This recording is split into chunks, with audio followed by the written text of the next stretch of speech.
Oh gosh, that's like the second day in a row. What's going on, Rusty? How are you doing? Welcome back to the show. Here we are. I think I did that yesterday as well. I forgot to hit the switch turning on the microphone. But welcome to the Coffee Q&A, your daily coffee Q&A here at 10 a.m. Eastern, daily, Monday through Friday. And like I was just while I was babbling on, this is actually an intro. I was thinking about this before we were coming on here. I was like, oh, this will be the first time in 3 weeks that we've done a full week of episodes. For the last 2 weeks, we've only done 3 episodes, I think. Yeah, Monday through Wednesday, because I've had other stuff coming up. And last week we were in New Jersey hanging out with Rusty for the 200th episode of the Coffee and Cigars live stream, which happens again tonight, Thursday night, every Thursday night, 8 p.m. Eastern on the Ono Live channel. So we'll have more cigars and coffee tonight. So come and join us. Mom was with us last week. What's going on, Mom? And Peter, yes, so hopefully I got that sorted out, right? You can hear me now. You can hear me now, right? Okay, good. All right, so as you saw in the title, today's topic is the fruit sando. The fruit sando, if you're not familiar with fruit sando are these things from Japan where these Japanese bakeries will take their bread and they'll take whipped cream and they'll take fruit and they'll layer them in a sandwich. And I have seen them for years. Like I've been going to Tokyo pretty much yearly since 2007. Well, actually, no, that's not true. For really, pretty much yearly since 2014. So 2007, 2014, 2015, 2016, 2017, 2018, 2019. Of course, during the pandemic, then go there. Went back again last year, 2023. Some years it's been like 2 or 3 trips to Japan. So, and I'm not traveling to Japan most of the time. Usually I'm traveling somewhere else, and I have a connection in Tokyo. So usually when I have a connection in Tokyo, I'm like, let's drop 2, 3, 4 days in Tokyo to hang out and check out things. And yeah, killing it to you, aloha to you. How are things in Sacramento? All right, so the sandos are just that. And I've actually, in all the trips that I've done, I've never had it. And I've always been curious. But when you're only in town for like maybe 2 or 3 days, there's a lot of eating that goes on. Like I've got places to go and check out and drink coffee and try these things. And no matter how much I've been curious about these fruit sandos, I just never get around to eating them, right? So as we've been preparing for the new shop, I was thinking, what are some things, it's been an exploration of recipes and items to see like what might work. And, when you're developing a menu and recipes, you're kind of taking your time and throwing everything against the wall and seeing what sticks. What works, what doesn't work, what do we like? This sucks, that's great. And eventually you come up with a range of offerings. And we're still in the middle of that process now. And so this is one of them. And I was like, when I was in New Jersey last week, I came back on Friday and I swung by the Mitsuo marketplace and picked up a couple loaves of this bread called shokupan. And if you're not familiar with shokupan is the type of Japanese white bread. It's basically the Japan Wonder Bread. And I first had it at a place called Sanjuman Bakery back in Honolulu that used to be on North Beretania Street next to the Times supermarket. There was a little outpost of this bakery that's from Japan. And I just discovered it because I was curious about this bakery. And I was like, well, I'll try the bread. And the bread, one thing about this shokupan bread is that it got a wonderfully chewy, fluffy interior. The crumb is just beautiful texture. Not chewy like mochi chewiness, but kind of somewhere between like Wonder Bread and mochi, right? But more towards the Wonder Bread side of the spectrum, right? And then when you toast it, so the Japanese always make it like big, thick slices. Wonder Bread, we got slices like this, but shokupan, they have it like that. And it's when you toast it, there's this, like if you toast it really nicely, like nice and like brown, it gets this like crunchy exterior. And then it has this soft, fluffy, chewy interior. Oh man, you put butter and oh my gosh, man, I can't get enough of that. And so the key ingredient for this thing is the bread. And let's start brewing some coffee here because I'll be talking a lot about it. What we're going to do is we're going to use the Sippy coffee, the Sippy specialty blend from my friend Simon at Chariot's Coffee. Here it is. So again, we're going to just make it real simple. We're going to use 24 grams as we always do.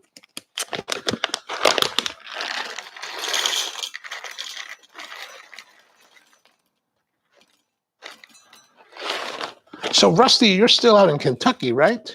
How's that coming along? And shouldn't you be at your conferences? And then I think Keone said that his judges meetings start tomorrow. How have those coffee shops been? Did you make it to Temple and to Scorpion? All right, so we've got our 24 grams. We're going to go. We got to make sure we set the grind to the 20 again.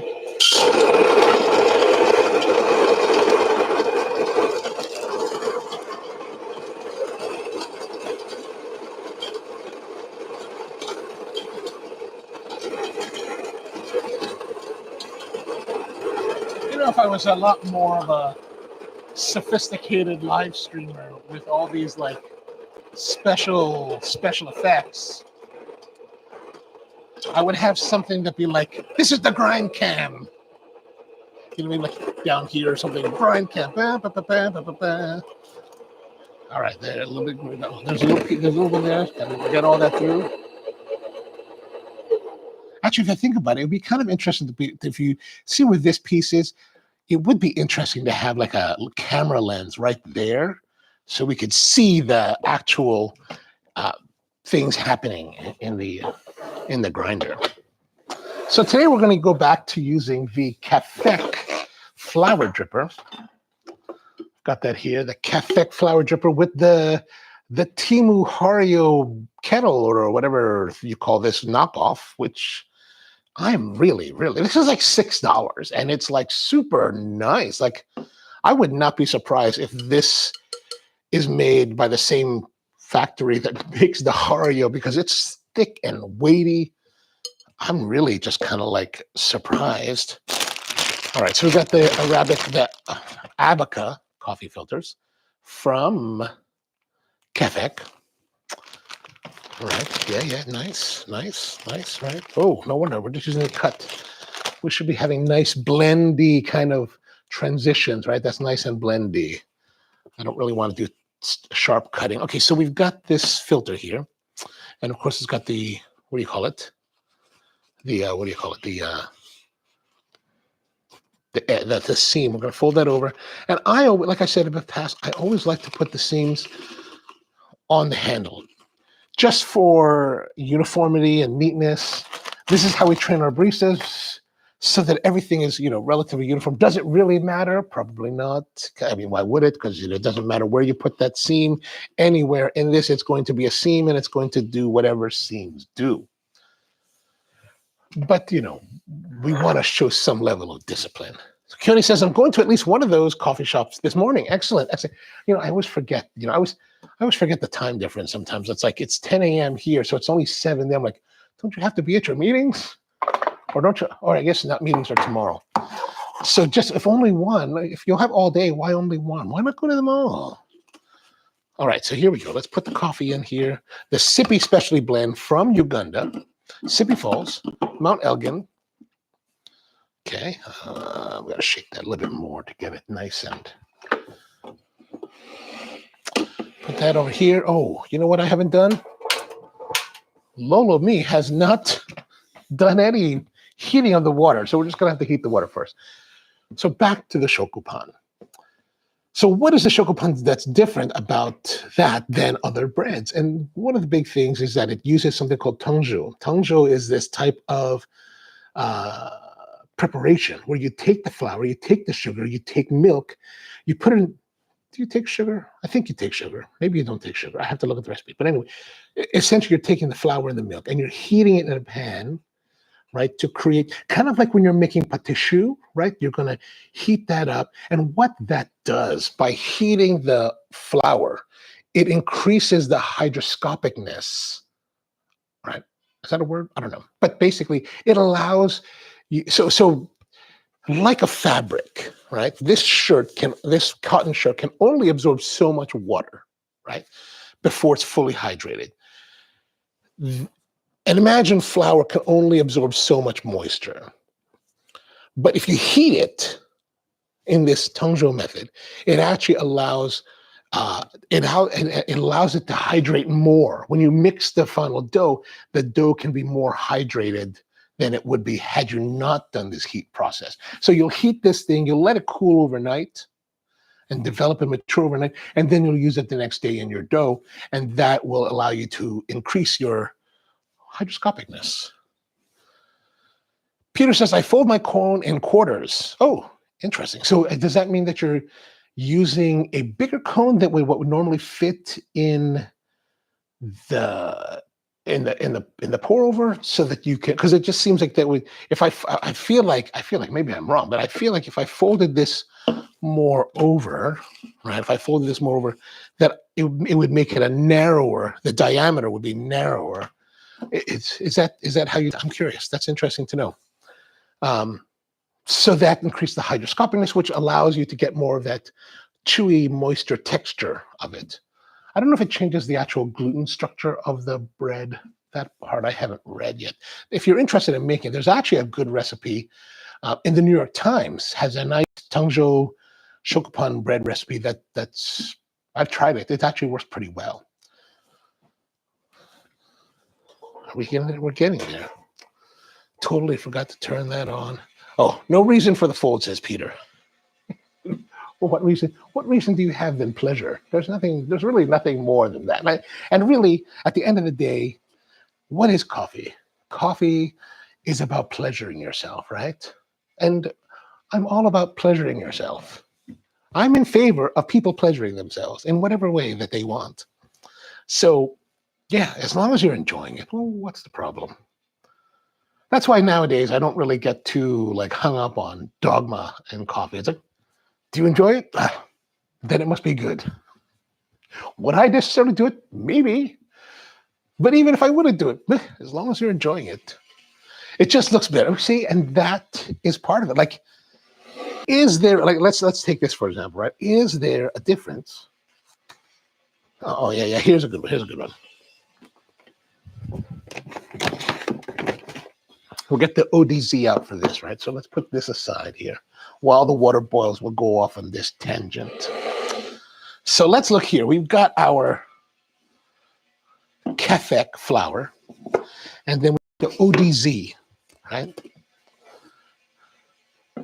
Now, there's going to be people that will argue about this, but is there truly much material difference between the two as far as the cup that you're going to receive from brewing with them? I will say no. Yes, yesterday we had this kefek versus cheap and cheerful filter paper, and there was a discernible difference between that. I thought the kefek had a slight advantage over, right? But for the most part, it's relatively the same. It's changing, like I said, it's not changing chicken to steak. And in this case, we've got two different brewers that are going to give you relatively similar results. And they have unique designs. This has a flower. This is nice porcelain, Tiffany blue. But I think what's the real difference between the two is which gives you greater pleasure, right?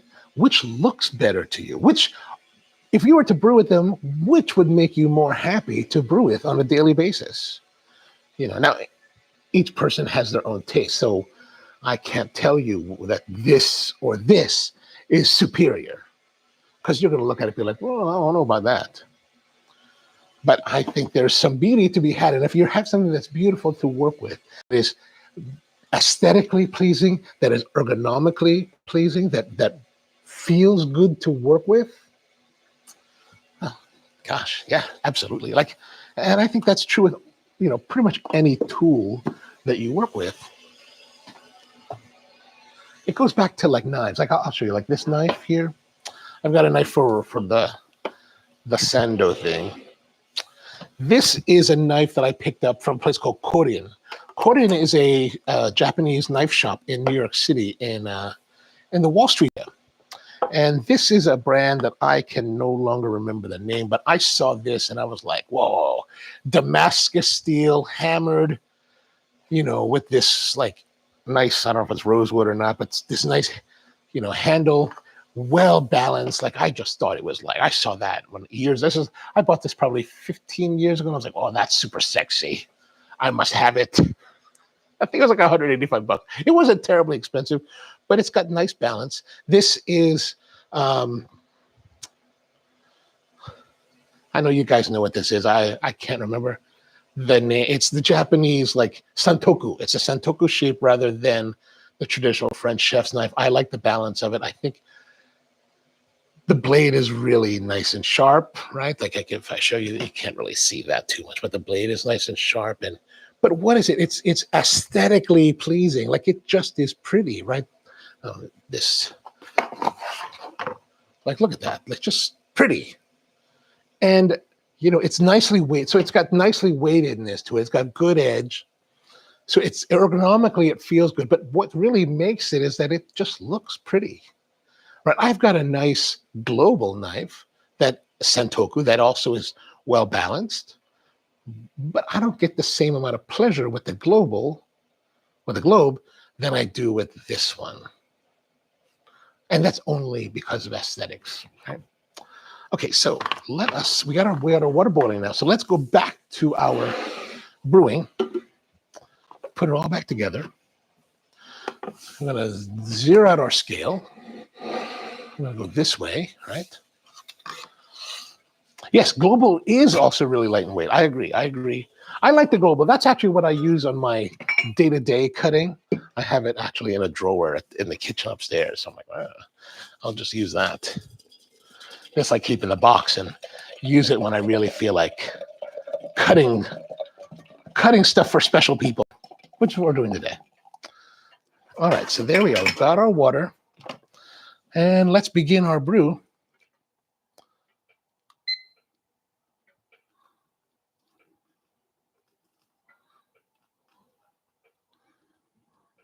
Okay, 21 grams that's coming through the bottom. I wonder if I spread it out more, would I be able to saturate it better? 49 grams. After brewing on this bar height, 42-inch top bar countertop, I'm looking forward to getting this new shop finished at some point because the brew height will be lower because I'll actually have it. This top will only be at 38 inches, I think. And then we'll drop the actual work surface down to 30 table height, which I think is a lot nicer for pouring because you're not holding your stuff up here. You can hold it down, right? So we got 104 grams and 1 minute. So that's good. Let's continue on.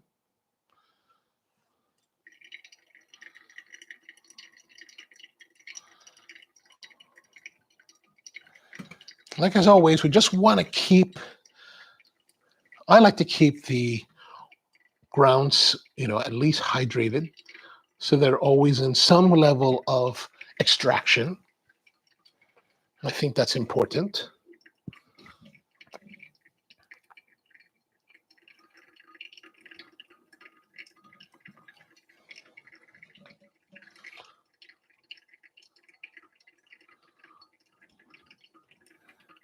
Almost at 200. I'm going a little bit faster. It's 1 minute 40 seconds. We're at 196.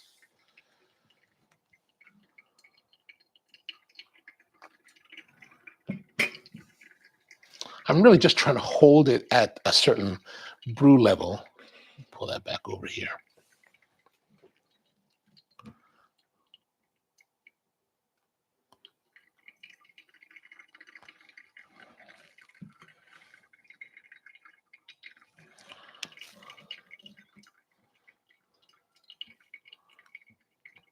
Yeah, I like the globals. I have a mixture of global 262, 220. I have a mixture of global. I have a Yanagi from Aritsugu.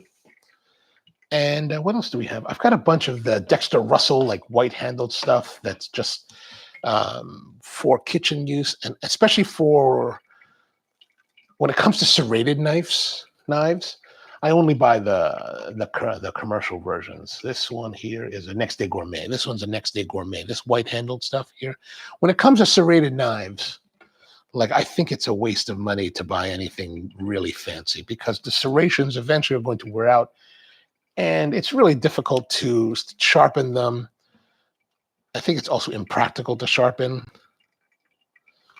I think it's more expensive. So it's like, well, why do I do that? Why do I want to do that? All right, we're 3 minutes now.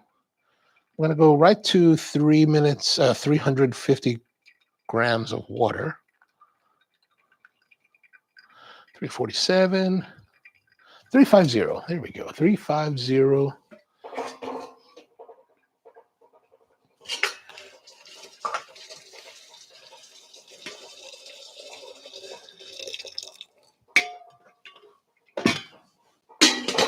All right, 350. There we are. We're almost finished.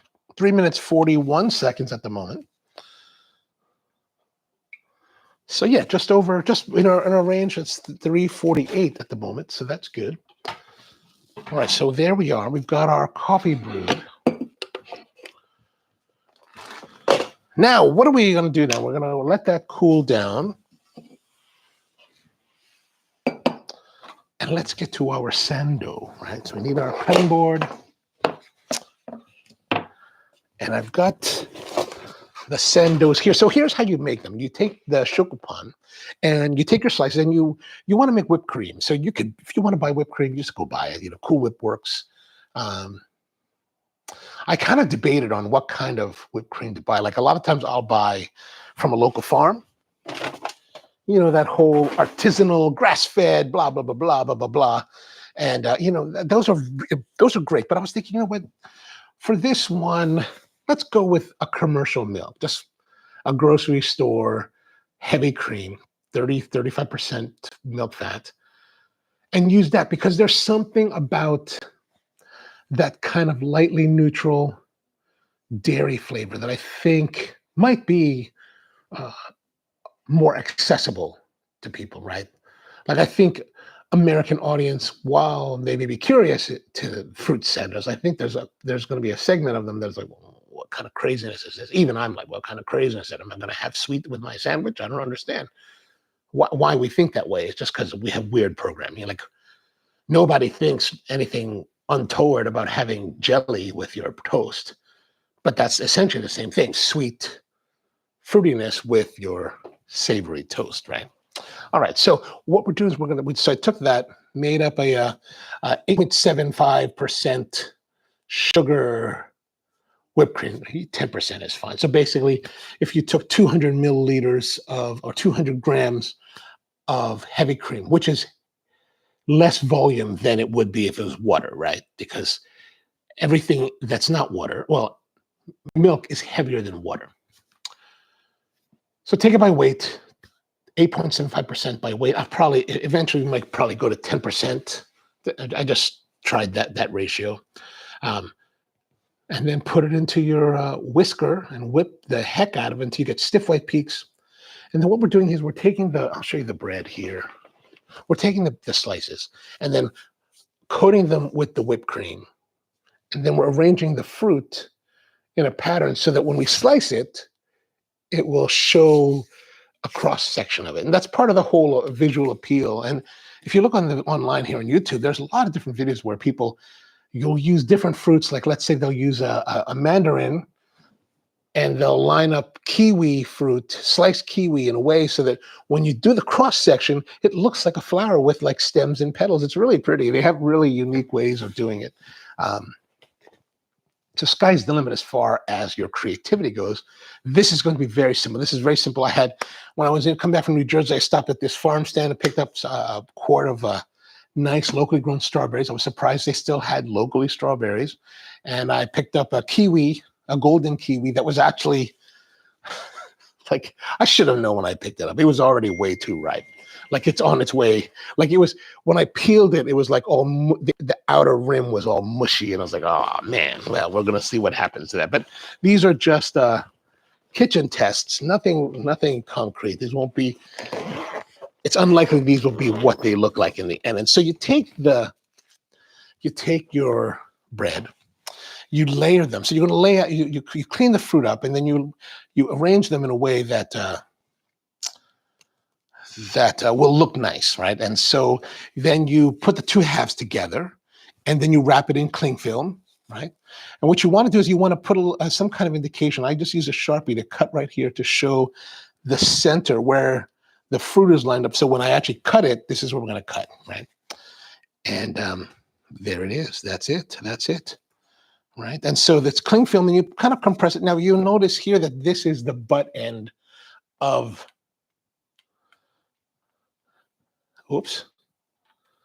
of the sandwich, of the loaf. This is actually, this is my last two pieces. And so I do have another one that's a little bit more. This is only strawberry. So I thought we'd go through this first and have a look. So you kind of leave it compressed overnight or for a few hours and refrigerated so that everything kind of firms up. Now these I made 2 days ago. So they've been sitting in the fridge for like 48 hours. I was going to eat them yesterday, and I thought, you know what, let's just do this for the live stream and share this with you. Okay, now we just got to remember that we got to cut it this way, right? So when you finally unwrap it, I double wrap these. When you finally unwrap it, you want to make sure that you unwrap it in a way so that you remember which way. I'm going to leave it this way so that I'll remember that the, what do you call it? The cut goes here. Now, what we also have to do, what's typically done is that we will use our serrated knife to cut off the crust. Now, on this, what I'm going to do is I'm going to flip it over so that you can see the crust. Right. God. It is a messy. So you want to have your paper towels at the ready. And then now we're just going to cut the crust off.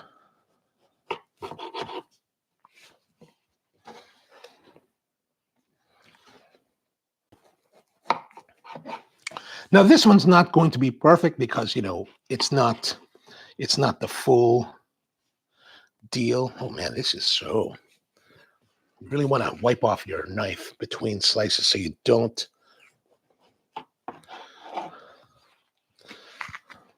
And then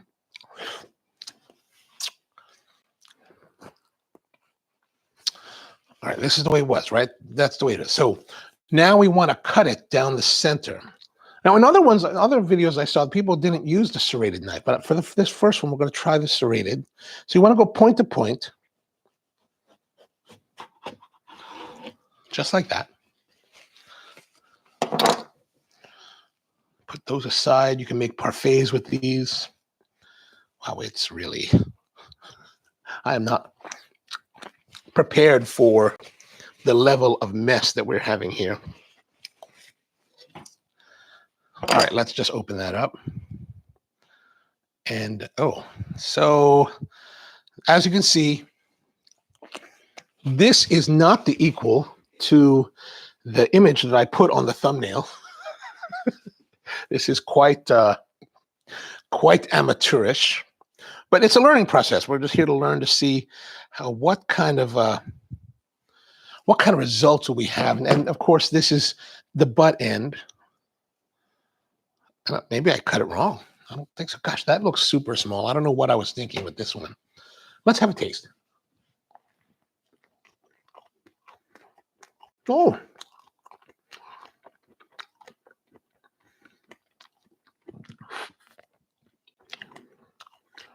That's better than I was expecting.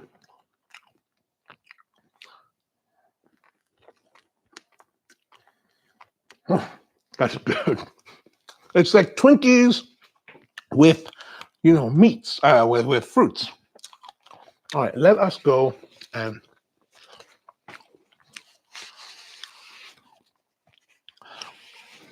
clean this up. I am not prepared for this.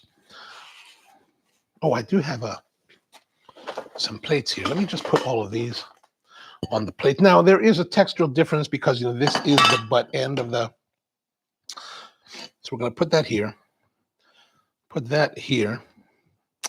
Let's just put all this Opala over here. Good. Now, we got to clean up the board before we continue on because this really is quite messy. I need more paper towels.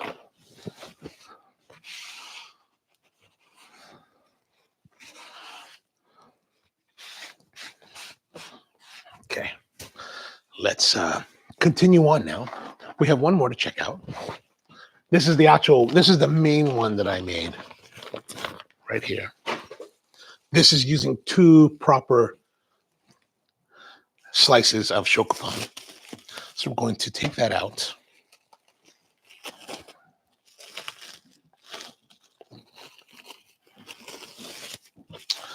Luckily, I was smart enough to do the marker on the bottom side, the bottom of the 2 halves. Now, I'm going to face it that way. And you can see here, I filled these up a lot. So there's going to be quite a bit of mess.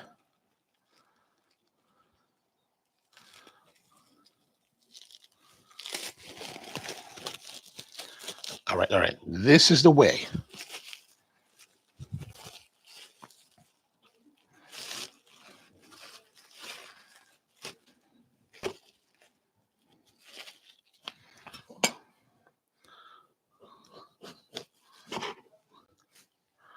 Okay, cut that.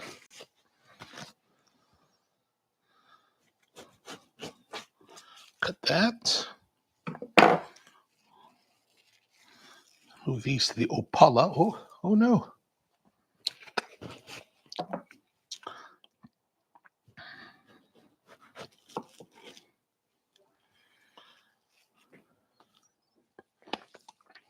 Then over here,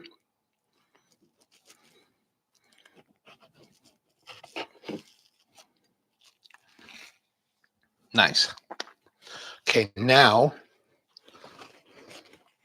so in the other videos that I've seen people doing, they actually used a straight knife, a cutting, chef's type of knife. So we're going to use that to see, will it cut through the bread?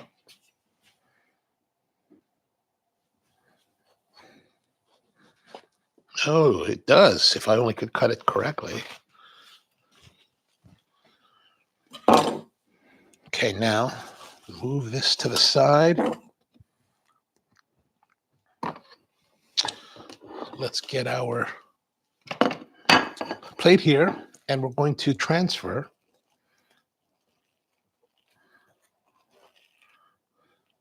Time for the reveal. Oh no. Oh, that's a little bit better. Okay, not great, but a little bit better. A little bit prettier. What do you think? Let's now that's more full, and that's really kind of what I would like to see in fruit sandos. What do you think about that? How's that look? Looks all right.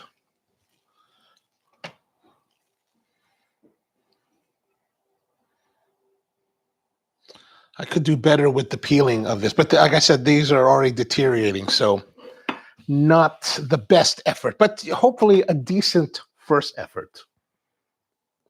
All right, let's get our coffee together. The Sippy Specialty Blend.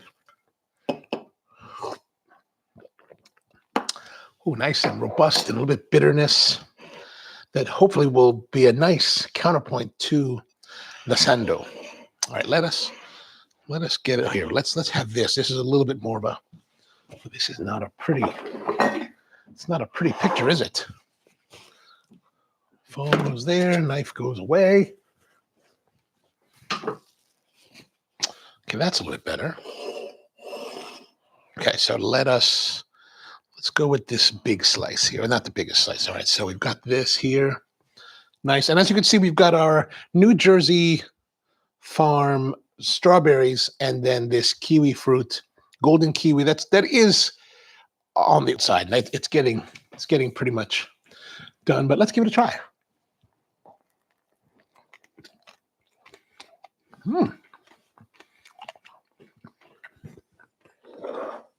The nice thing is that these strawberries are nice and ripe, so it's like really pretty. And actually, the sweetness of the whipped cream is fine. It's lovely, just enough.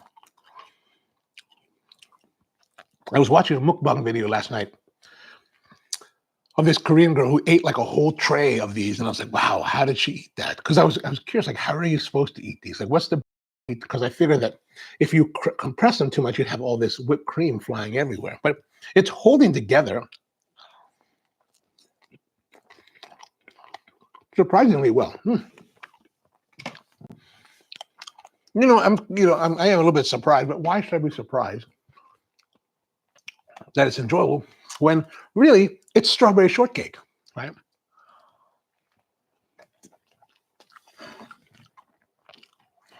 I mean, we're talking like fruit and cream. How can that be bad? Mm.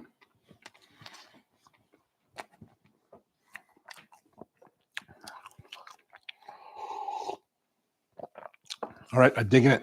I'm digging it. I think I would like to have more fruit in it.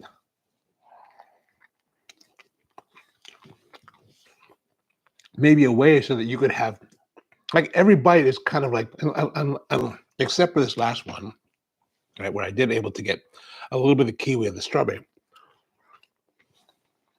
I think it'd be nice to have a layering of fruit where you could have more than just one fruit at a time. Like a pleasurable fruit salad for your mouth.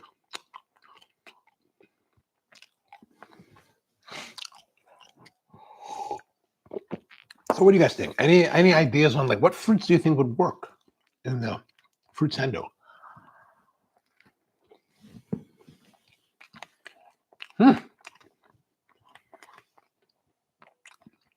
The difficult part is that if you want to do it authentically, you need to do the shokupan. The shokupan, the nice thing about the shokupan is that it, because of that elasticity and that extra ability to hold more moisture, it stands up well to being in constant contact with this. So I think that if we did this with like a more like a Wonder Bread, it would not have as good a structure. Like this is still very structurally sound as far as the crumb of the bread goes, right? The problem where I am in Baltimore is that the ability, I'm going to get a little bit more cream from. The problem in Baltimore is that the ability to get shokupan is very difficult. It's very high. Like there's no bakeries here. There's no Japanese bakeries here. There's nothing like that. Nobody makes bread like this. I have to go elsewhere to get it. Sometimes down to Rockville, sometimes to New Jersey. So I only get it a few times a year. So that's always been kind of the impediment for us doing Japanese style sandwiches, because in order for us to have it at the regular, we have to make it. And that's a whole nother like bakery logistics that I just didn't want to get into. Although this could change my mind. I envy operators in places that have like lots of resources.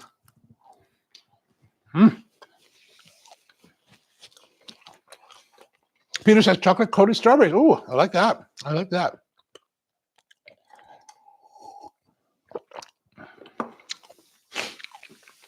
That would be an interesting experiment. I saw this one where they took it was a regular cream, like a white cream like this, and they split it in half. Well, they put two layers. So they made a chocolate whipped cream and a regular whipped cream, and then they put bananas. And I was like, ooh, chocolate banana. I like that idea. All right, I'm not going to eat those. I'm not going to eat those. I'm tempted to eat all of this, and I'm tempted to, I might just crunch these up into a parfait. I do have more strawberries, so that would work. All right, well, Kiona says, that is one thing that goes really well with coffee, not too sweet. I agree. This, even though this is a little bit more bitter than we've had in the past today, it's really nicely balanced together. It really, really is. And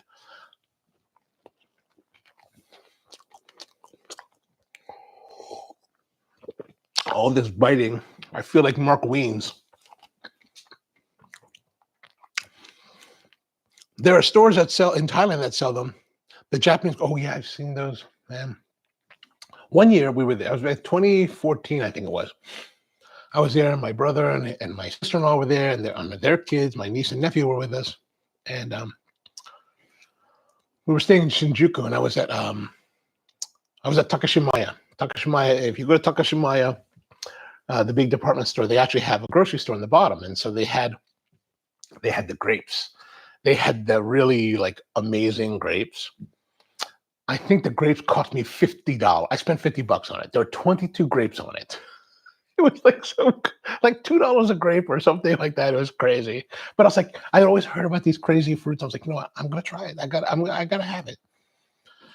And they were great. Like if I imagine those big lychee kind of tasting grapes, and they're big. And if you imagine that in the sandwich,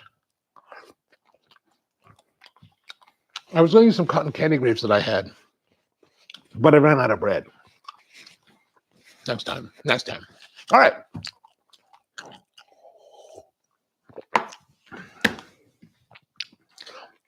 Well, that's it for today. Thank you very much for tuning in. If you happen to have the time and you want to be around, 8 p.m. tonight Eastern Time on the Ono Live channel, we're doing the Coffee and Cigars live stream with more coffee and cigars.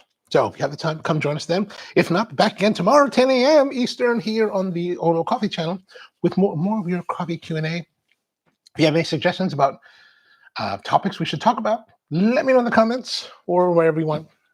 And yeah, that's pretty much it. I hope you guys have a great day. Thank you, Connie, Mom. Good to see you guys. Peter, Rusty, hope you all are doing well. And see you next time.